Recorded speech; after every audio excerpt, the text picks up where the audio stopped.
Bonjour à tous, je vous retrouve aujourd'hui pour un point de vocabulaire. Nous allons parler du madrigal puisque c'est un genre que nous avons évoqué lors de notre précédente causerie. C'est un genre dont nous reparlerons et j'ai donc envie de vous le présenter. Alors je vous préviens d'ores et déjà, ce ne sera pas une présentation exhaustive puisque c'est un genre qui a fait florès pendant un siècle en Italie, qui s'est exporté dans d'autres pays d'Europe et donc notre but ne sera évidemment pas de dire toutes les formes qu'il a prises. Peut-être que nous aurons l'occasion de parler de l'œuvre madrigalesque d'un compositeur en particulier. En tout cas aujourd'hui, ce n'est pas notre sujet. Je voulais juste vous le présenter dans son ensemble. Alors le madrigal est né au début du XVIe siècle en Italie. Le premier recueil connu est de Bernardo Pisano et il date de 1520. Alors c'est un genre qui est vocal, polyphonique, a cappella, écrit sur des textes profanes et, il faut le dire, sur des textes de qualité. Évidemment, le madrigal va se développer et va prendre autant de formes que de compositeurs. Certains compositeurs vont plus s'attacher à la perfection de l'harmonie, d'autres vont écrire des madrigaux qui vont être plus dans un style liturgique, donc dans un style de musique polyphonique religieuse.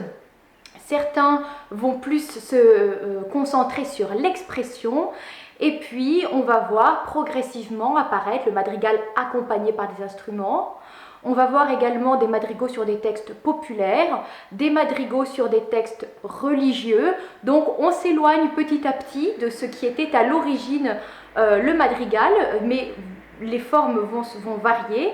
Et puis, on va finir avec le madrigal monodique, donc le madrigal à une seule voix, accompagné ou seul.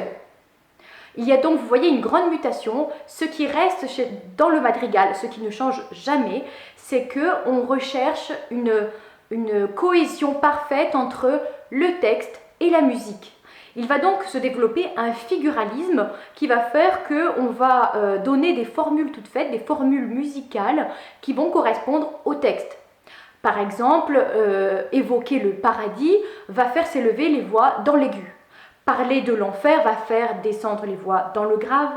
Parler d'amour va développer des chaînes de tierces.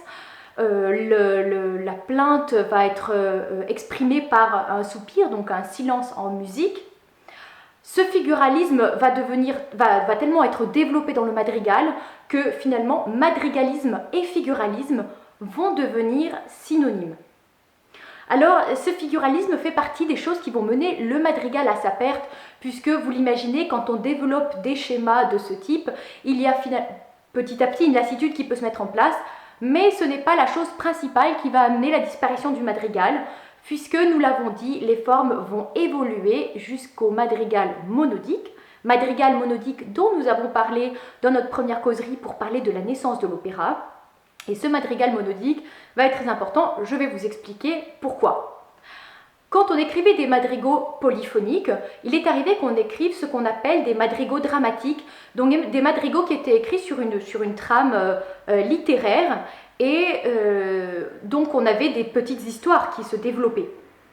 Quand on va mettre en place le madrigal monodique, comme nous l'avons dit, la Camerata Bardi va développer le madrigal monodique parce que les membres vont considérer qu'avoir des textes littéraires de qualité, c'est important, mais que finalement la polyphonie empêche la compréhension des textes. Ce madrigal monodique va être inséré lui-même dans des grandes fresques littéraires et à ce moment-là, on va voir apparaître le style représentatif qui est le style naissant de l'opéra. Le style représentatif va être tellement en vogue qu'on va finalement délaisser petit à petit le madrigal. Et donc ce genre qui était né au début du XVIe siècle va progressivement disparaître au début du XVIIe, qui va voir l'émergence du style représentatif puis de l'opéra. Maintenant, la meilleure façon, à mon avis, de découvrir pour vous est d'écouter. Alors, je vous ai fait une petite liste d'œuvres à découvrir. Je vous ai mis des madrigaux de la première période, madrigaux de Costanzo Festa. Je vous ai mis des madrigaux spirituels, donc sur des thèmes religieux.